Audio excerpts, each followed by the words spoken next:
We are back for another day of the Hoop Scoop Media Top 100 Countdown, and the number 70 team in the country, we have the Michigan Wolverines. What's up, college basketball fans? I'm Hoop Scoop Media co-founder Austin Getchy, and welcome to the Hoop Scoop Media Top 100 College Basketball Teams Countdown. In this series, we'll be counting down our top 100 teams for next season and releasing a video every day until the college basketball season begins.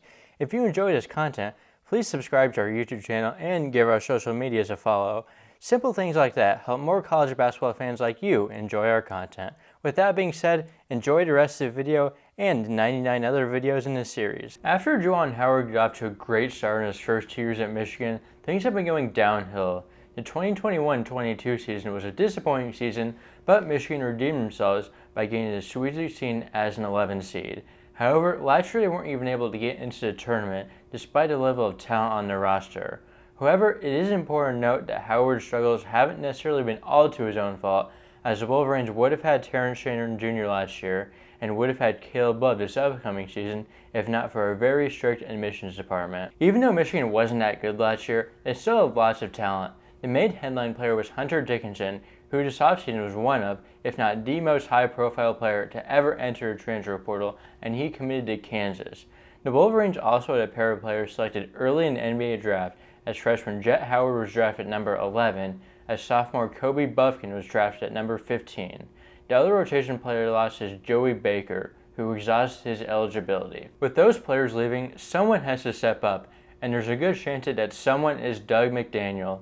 McDaniel was a freshman last year, and towards the end of the season was putting up some big numbers. He led the team with his 21.4% assist rate, and is also a perfect college player because due to his size won't be a coveted NBA player, so Michigan's main goal the next 3 years should be keeping him in Ann Arbor. The Wolverines got a high-level transfer in Tennessee forward Olivier Kama, who has proven to be a starter on a top 10 team. He showed what he can do in a tournament against Duke, scoring 27 points. It remains to be seen if he can be a go-to scorer night in and night out, but he's a big impact on both ends of the ball either way.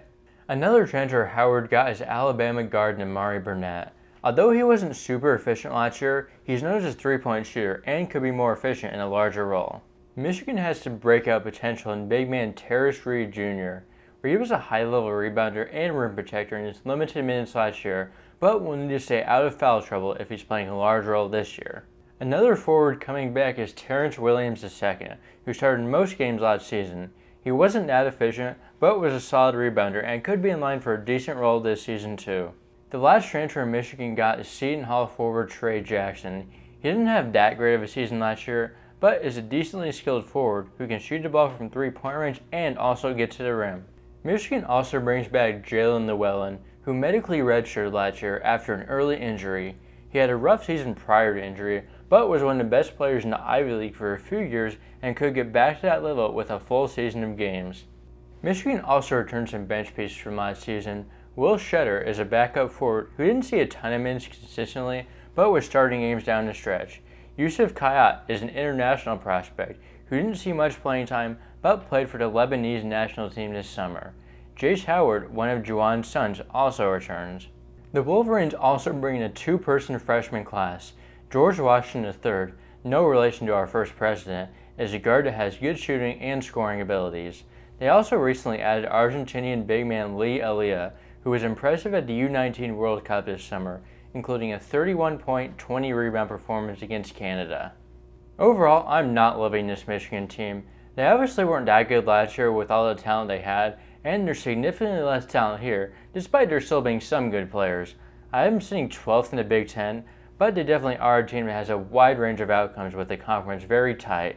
It wouldn't surprise me if Juwan Howard is no longer coaching Michigan after this year, as he is clearly frustrated with the current state of the athletic department with the NIL and also the admissions issues.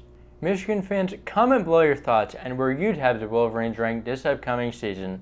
We will be back tomorrow for a number 69 team in the country. Subscribe and turn on post notifications so you don't miss it.